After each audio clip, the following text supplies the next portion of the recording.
മൂന്നാമതൊരു ആൺകുട്ടി. കാക്കുവിൻ്റെ വീട്ടുകാർക്ക് സന്തോഷമാവട്ടെ. ഈ കൊടവയറ് കുറക്കാൻ നോക്ക്, വെറുതെ അത് വെച്ച് ഷോ കാണിക്കാതെ. കൊടവയറോ? ഇവിടെ 2 കുട്ടികളെ പ്രസവിച്ച വയറല്ലേ ഇത്, അതും സിസേറിയൻ. അതൊക്കെ ഓക്കെ, ഈണ്ട് വാ. അതെ, നമുക്കൊരു ആൺകുട്ടിയും കൂടെ വേണ്ടേ? 2 സിസേറിയനല്ലേ മോളെ? ഇനി മതി. മതിയില്ലേ? ആ മതി. ഈ ഓവറായി ചിന്തിക്കാതെ ആദ്യം എൻ്റെ ഈ കൊടവയറ് കുറക്കാനുള്ള വകുപ്പ് പോകും. കളിയാക്കണ്ട കാക്കുവോ? എനിക്കും കുറയ്ക്കാൻ ആഗ്രഹമില്ലാഞ്ഞിട്ടൊന്നുമല്ല. പക്ഷെ വീട്ടിലെ കാര്യം കുട്ടികളുടെ കാര്യമൊക്കെ കഴിഞ്ഞിട്ട് എനിക്ക് ജിമ്മിൽ പോകാനൊന്നും സമയമില്ലല്ലോ. അതിന് എൻ്റെ കുട്ടി ജിമ്മിനൊന്നും പോകണ്ട, വീട്ടിലിരുന്നിട്ട് എനിക്ക് സ്ലിം ബ്യൂട്ടി ആവാം. ഇൻസ്റ്റാഗ്രാമിലേ ഗ്രീൻസ് ഫിറ്റ്നസ് സ്റ്റുഡിയോ എന്നൊരു ടീമുണ്ട്. കണ്ടിടത്തുള്ള ഒരു അടിപൊളിയാണ്. നിൻ്റെ ഫിറ്റ്നസ് നീഡ് അനുസരിച്ചിട്ടുള്ള ഒരു ഡയറ്റ് പ്ലാൻ അവർ സെറ്റ് ചെയ്ത് തരും. നീ എന്തൊക്കെ കഴിക്കണം, എപ്പോഴൊക്കെ കഴിക്കണം, ഇതൊക്കെ ഒന്ന് മോണിറ്റർ ചെയ്യാൻ നിൻ്റെ കൂടെ ഒരു പേഴ്സണൽ ട്രെയിനർ ഉണ്ടാവും.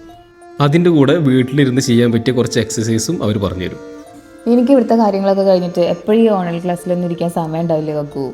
എപ്പോഴും വേണ്ടടോ, നിൻ്റെ സമയത്തിനനുസരിച്ചിട്ട് അവർ സമയം സെറ്റ് ചെയ്ത് തരും. പോരാത്തതിന് റെക്കോർഡഡ് ക്ലാസ് ഉണ്ട്. നിനക്ക് എന്താ ചൂസ് ചെയ്യാൻ പറ്റുക ചെയ്യാം. എനിക്ക് എൻ്റെ തടി പ്രശ്നം ഉണ്ടായിട്ടൊന്നുമല്ല, ഈയല പറച്ചില്ല ആ ഡ്രസ്സ് ഇടാൻ വയ്യ, ഈ ഡ്രസ്സ് ഇടാൻ വയ്യ. അപ്പോൾ ഒന്ന് സ്ലിം ആയിക്കോട്ടെ വെച്ചിട്ട് പറഞ്ഞൊരു സൊല്യൂഷനാണ്. അത് ശരിയാ കാക്കു, ഡ്രസ്സിൻ്റെ പ്രശ്നം എപ്പോഴും ഉണ്ട്. അപ്പോൾ എന്താ ചെയ്യണം? ഒന്ന് നോക്കണ്ട, ശരി തന്നെ. എവിടെ ഫോണ്?